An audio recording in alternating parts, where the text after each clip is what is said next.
What's up guys, Jeff Cavalier, ATHLEAN-X.com. Today I think I'm going to have an incredibly helpful video for lots and lots of people because shoulder pain when bench pressing is something that plagues a lot of people. Okay, and I'm not saying that you're unable to do the bench press, because what's ironic about this condition is that we tend to keep pushing through the bench press even though we have some pain and discomfort on every single rep. Now if you look at me doing the bench press here, you might say to yourself, yeah, I get pain, but where? You can identify the different point in the range. Do you feel it more here at the bottom? Or do you feel maybe more of that twinge and discomfort when you get a little bit away from the bottom towards mid-range? Or maybe even some people feel it here at the very end. Guys, I'm going to tell you this, it doesn't really matter where you're feeling it. There are different structures that are responsible for those different points in the range of motion where you're feeling pain, but guess what? You shouldn't be feeling pain at all when you bench press. But I have something that you need to focus on that might be different than what you're focusing on now, because we tend to focus on the structure. And I've showed you guys here before, there's a lot of structures in the shoulder of the bench press. We have different things that can get pinched on a bench press. We can get the bursa that kind of lays over the top of the shoulder, less frequently, but it can happen. We get the biceps tendon that lies in here that can get pinched either at the bottom because we enter into internal rotation here at the bottom of the bench press, or even as we start to approach the end where that bicep tendon can get pinched in there, which could also cause some labrum discomfort. Or you get the rotator cuff that gets pinched again inside of here due to impingement, most likely here at the bottom. And because of its role in stability, that initiation of the press from the bottom is where that unstable rotator cuff is going to come in and really become problematic. But guess what? Again, it doesn't matter where you're feeling it. The issue is that you're feeling it. And I don't like to blame the structure, because if you had the stability in the shoulder, you can offset even a damaged structure.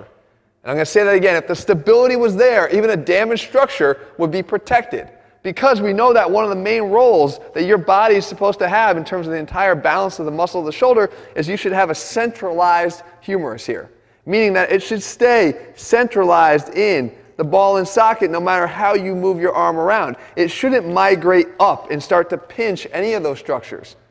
And that's what happens. And what needs to happen instead is that you have the best stability in place to do this. So here's a test for you.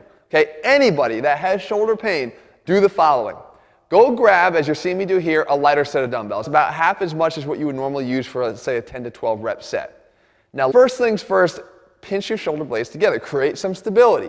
Get your shoulder blades together and down and back. And initiate that and hold that now throughout the entire repetition. Now start to press. And when you press, look at how slow I'm pressing. I want you literally to be mindful of every single inch of the press. And the goal here is zero pain. Absolutely zero pain. To be able to press every inch and to monitor at any given point, do you feel any discomfort or pain? I'm going to guarantee something pretty phenomenal here. That for 98% of you that have shoulder pain when you bench press, when you perform it this way, you're not going to feel any discomfort or pain. Why?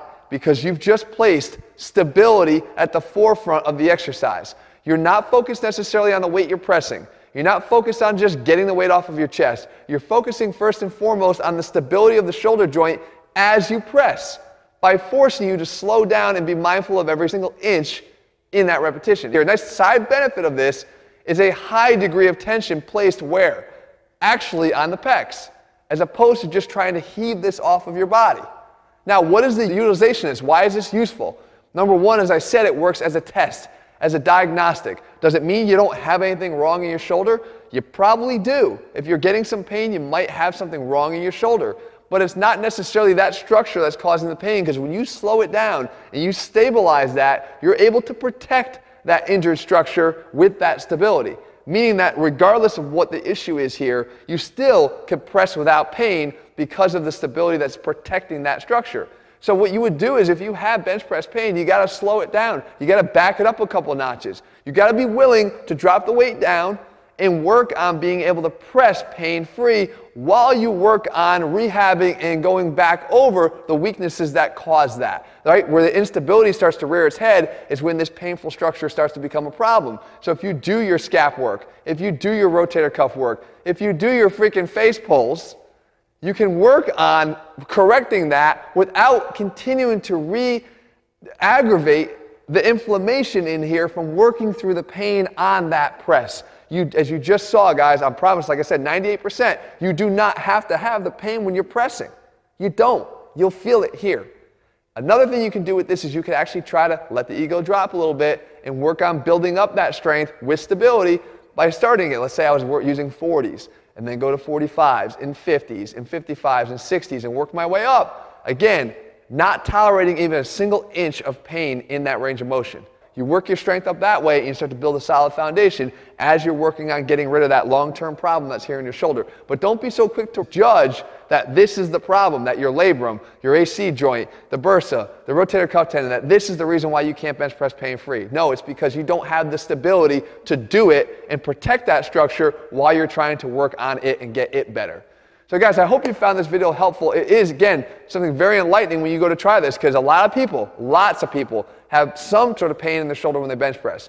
A lot of you are now going to be able to do that pain-free just by slowing it down and being that mindful of it. If you're looking for programs, guys, where we build in the science behind what we do, because as you're going to see right here, the science matters. Explaining the differences here makes a whole hell of a difference in how this exercise feels. It can have the same effect on everything you do. All of our programs are over at ATHLEAN-X.com. If you found the video helpful, leave your comments and thumbs up below. Let me know what I'm going to cover. I'll do my best to do that for you in the weeks ahead, guys. And again, if you haven't done so already, make sure you click subscribe and turn your notifications so you never miss a video when I put one out. All right, guys. See you soon.